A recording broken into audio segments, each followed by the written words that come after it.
Selamat datang di channel Sumber Belajar, media belajar masa kini. Mari kita belajar materi kelas 5, tema 7, subtema 2, pembelajaran kedua. Peristiwa menjelang dan sesudah pembacaan teks proklamasi. Setelah mendengar berita Jepang menyerah kepada sekutu, bangsa Indonesia mempersiapkan dirinya untuk merdeka. Perundingan-perundingan diadakan di antara para pemuda dengan tokoh-tokoh tua maupun di antara para pemuda sendiri. Walaupun demikian, antara tokoh pemuda dan golongan tua sering terjadi perbedaan pendapat.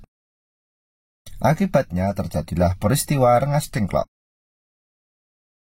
Pada tanggal 16 Agustus pukul 4 waktu Indonesia Barat, Bung Hatta dan Bung Karno beserta Ibu Fatmawati dan Guntur Soekarno Putra dibawa pemuda ke Rengas Dengklok agar tidak terpengaruh oleh Jepang. Tujuannya mendesak golongan tua untuk segera memproklamirkan kemerdekaan Indonesia. Setelah melalui perdebatan dan ditengahi Ahmad Subarjo, menjelang malam hari, kedua tokoh Bung Hatta dan Bung Karno akhirnya kembali ke Jakarta. Rombongan Soekarno-Hatta sampai di Jakarta pada pukul 23 waktu Indonesia Barat. Soekarno dan Hatta setelah singgah di rumah masing-masing, lalu bersama rombongan lainnya menuju rumah Laksamana Maeda di Jalan Imam Bonjol nomor 1 Jakarta, atau tempat Ahmad Subarjo bekerja. Di tempat itu, mereka akan merumuskan teks proklamasi kemerdekaan Indonesia. Perumusan sampai dengan penandatanganan teks proklamasi kemerdekaan baru selesai pada pukul 4 waktu Indonesia Barat dini hari pada tanggal 17 Agustus 1945. Pada saat itu juga disepakati bahwa teks proklamasi akan dibacakan di halaman rumah Insinyur Soekarno di Jalan Pegangsaan Timur 56 Jakarta pada pukul 10 waktu Indonesia Barat. Adapun peristiwa setelah dibacakannya teks proklamasi kemerdekaan sebagai berikut.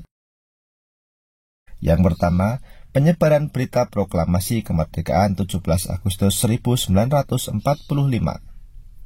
Para pemuda menyebarkan berita proklamasi melalui berbagai cara, antara lain menyebar pamflet, mengadakan pertemuan, dan menulis pada tembok-tembok. Wartawan kantor berita Domei, sekarang kantor berita Antara, Syahrudin berhasil menyelundupkan teks proklamasi dan diterima oleh Kepala Bagian Radio, Waidan B. Palenewen. Teks proklamasi tersebut kemudian diberikan kepada F. Wush untuk segera disiarkan melalui radio. Berita proklamasi kemerdekaan Indonesia juga disebarkan melalui beberapa surat kabar. Harian Suara Asia di Surabaya adalah koran pertama yang menyiarkan berita proklamasi. Pihak pemerintah Republik Indonesia juga menugaskan para gubernur yang telah dilantik pada tanggal 2 September 1945 untuk menyebarluaskan berita proklamasi kemerdekaan Indonesia di wilayahnya.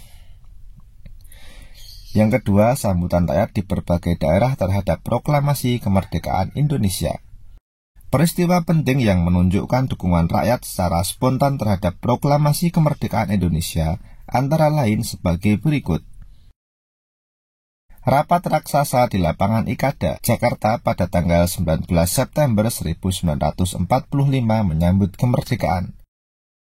Usaha menegakkan kedaulatan juga terjadi di berbagai daerah dengan adanya tindakan heroik di berbagai kota yang mendukung proklamasi kemerdekaan Indonesia, antara lain di Yogyakarta, Semarang, Surabaya, Aceh, Bali, Palembang, Kalimantan, Bandung, Makassar, Lampung, Solo, Sumatera Selatan, dan Sumbawa.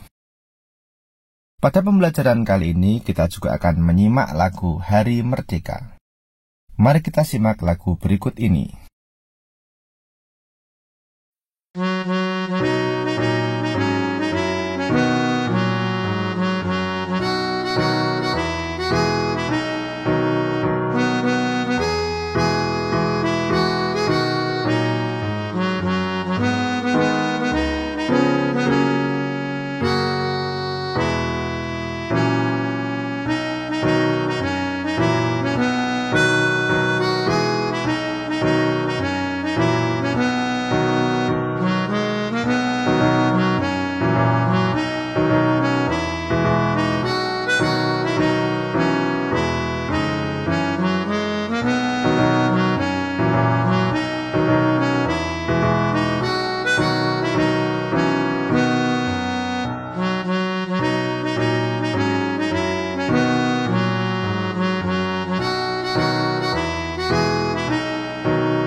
Demikian penjelasan dari kami.